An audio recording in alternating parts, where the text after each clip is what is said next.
Hey, action fans. Chad Cruz here from BulletproofAction.com and the Bulletproof Podcast. And today I'm going to do something a little differently. If you've ever checked this YouTube page out, you've probably noticed that no one ever posts anything. So today I decided in my infinite wisdom to post something, anything. So I'm starting with something fresh, something new, something you've probably seen 10,000 times. But it might be a little bit different, okay? Content anyways. So today what I'm going to do is I'm going to show you what's on my shelf, all right? A couple of movies that you may or may not have heard of, but two movies that you should definitely be watching as soon as possible. Let's start off with the first one here. Right here we have a movie called Red Hill. Red Hill is starring Ryan Quanten, who's in True Blood, and he did, let's see, what other, Expendables 3, I believe he was in that. I don't know, he may have been.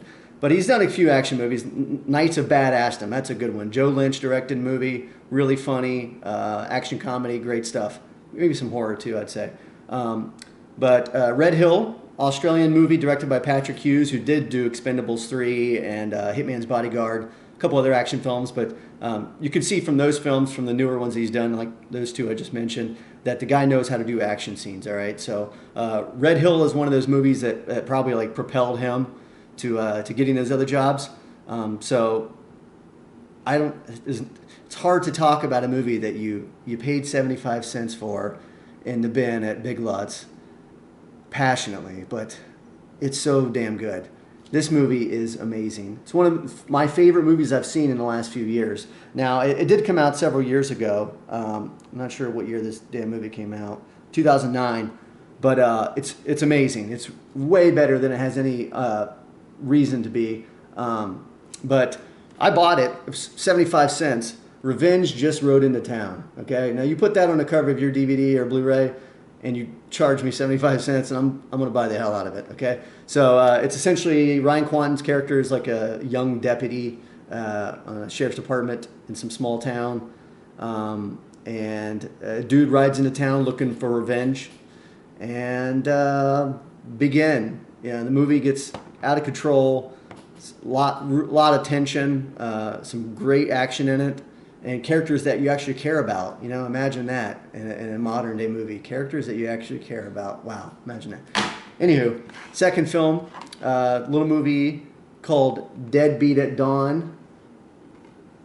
See that one? Now, I bought this movie solely based on this artwork.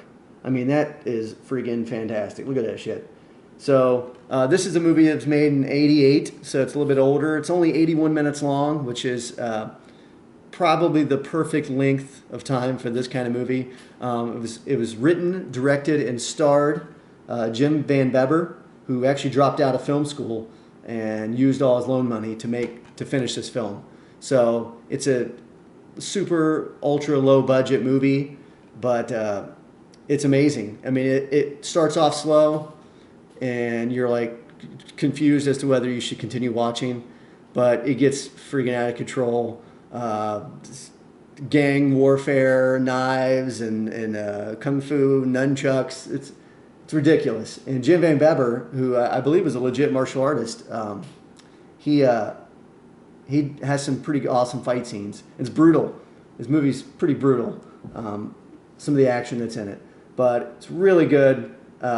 If you're into like the small indie films, very low budget, it reminds me of like when I was younger. I was a huge zombie movie fan, so watching all the Fulci and Romero movies and just seeing what kind of shit they can come up with all the gore and low budgets. And this reminds me of one of those, but in an action sense.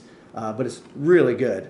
I don't know what else Jim Van Beber's done since then. He apparently filmed about 700 different features for the Blu-ray, but it's even more reason to pick up the Blu-ray. It's really good, well worth your time. Probably not as good as Red Hill, but this one I absolutely recommend you find. But Deadbeat at Dawn, also fantastic movie, really fun, better than it has any right to be. But yeah, those are two movies that have been on my shelf for a little while. You may or may not have seen them. You may own them. I don't know. If you do, you're a smart guy or gal. But if you don't own them, I'd say check them out. I don't believe either of them are streaming at the moment, but it's well worth looking up on Roku or whatever you have. And Don't forget to subscribe to the page. Like the video if you like it. If you don't like it, just keep your mouth shut. Okay? But thanks for watching. If you enjoy it, there'll be more of these videos. If not, then I'll just shut up. All right. Take it easy, guys.